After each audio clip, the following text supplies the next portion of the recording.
Le 22 décembre 1956, Jean Vincendon et François-Henri, deux jeunes alpinistes, partent pour gravir le Mont Blanc, mais se retrouvent prisonniers du mauvais temps à 4000 mètres d'altitude. Leur lente agonie pendant 10 jours sera suivie par la France entière, alors que toutes les tentatives pour les secourir échouent. Bonsoir Gilles Chapaz, Bonsoir. vous êtes journaliste, écrivain et passionné de montagne. Je vous remercie d'être là. Je vous propose de revoir ce reportage de l'époque et on se retrouve juste après. Le 27 décembre, Chamonix avait été alerté. Deux alpinistes, Vincendon et Henri, se trouvaient en péril. Une tempête de neige noyait la montagne. Enfin, on les avait découverts à la jumelle, vivants. Depuis 4 jours et 4 nuits, ils résistaient à la neige et au froid. À la première éclaircie, les hélicoptères partirent. Mais en voulant atterrir, le premier se fracassait à quelques mètres des deux hommes en perdition. Il y avait maintenant 6 naufragés de la montagne. Quand Chapaz et Münster prirent l'air avec 2 autres moniteurs, 6 jours avaient passé depuis la première heure de l'alerte. Les Alouettes larguèrent les 4 hommes sur les lieux de l'accident. Ils devaient, après avoir installé dans la carlingue de l'appareil brisé les 2 alpinistes dont les mains et les jambes étaient gelées, ramener le commandant Santini et l'adjudant Blanc jusqu'au refuge Vallot. Sur la patinoire de Chamonix, transformée en terrain d'atterrissage, les hélicoptères se posaient tour à tour, rapportant leur cargaison humaine. Chapaz et Münster, parmi les premiers, regagnaient la vallée, heureux d'avoir sauvé Santini et Blanc à bout de force, qu'ils avaient remonté sur 500 mètres en 8 heures d'efforts surhumains. Ils racontaient leur désespoir d'avoir dû laisser dans la carlingue de l'hélicoptère Vincendon et Henri moribonds et qu'ils jugeaient intransportables. Dans une dernière reconnaissance, le secrétaire d'État à l'air, M. Laforest, et le commandant Le Gall volaient vers l'épave enfouie dans la neige où Vincendon et Henri finissaient d'agoniser. Rien ne bougeait plus dans cette carlingue abandonnée. Bientôt, la neige la recouvrirait et il ne resterait, pour plusieurs mois, plus de traces visibles de la tragédie. Gilles Chapaz, ce drame, il a ému la France entière. Comment vous l'expliquez ?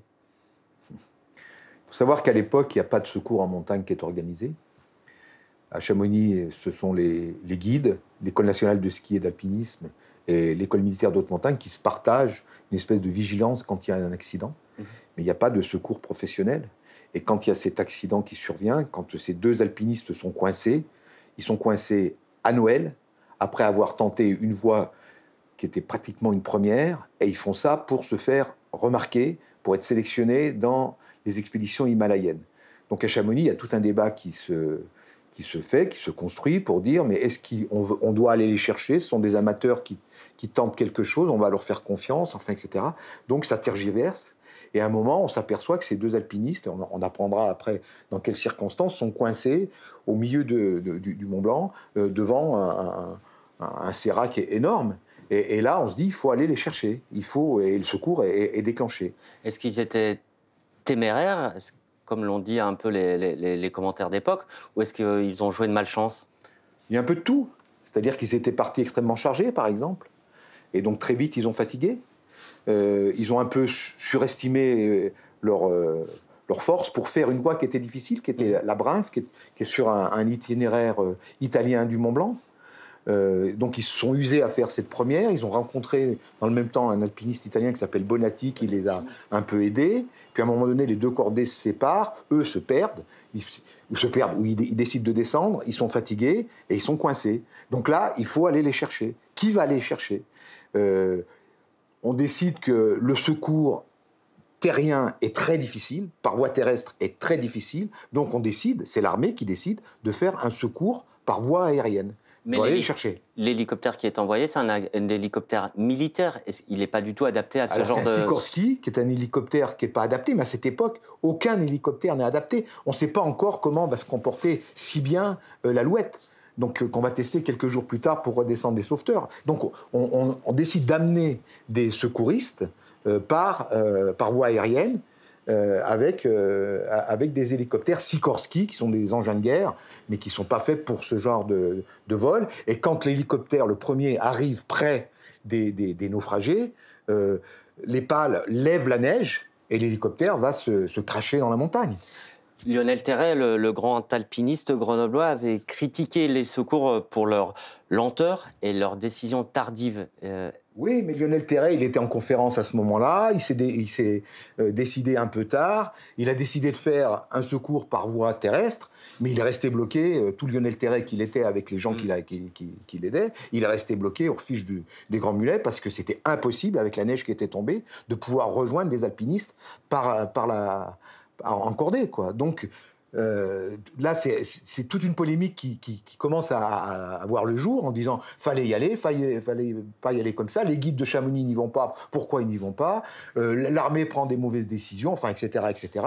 Et ce qui est terrible, c'est qu'il y a accident, naufragé.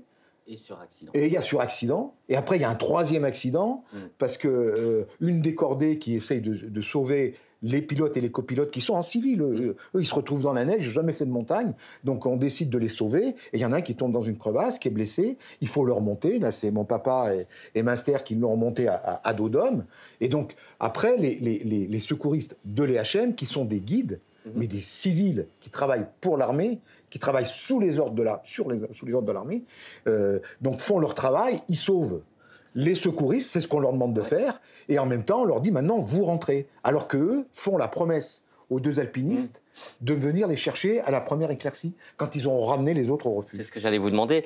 L'un des guides qui a tenté de les sauver, c'est donc votre papa, Gilbert Chapaz. Et votre papa, c'est toujours, tout au long de sa vie, à regretter de ne pas avoir pu les sauver?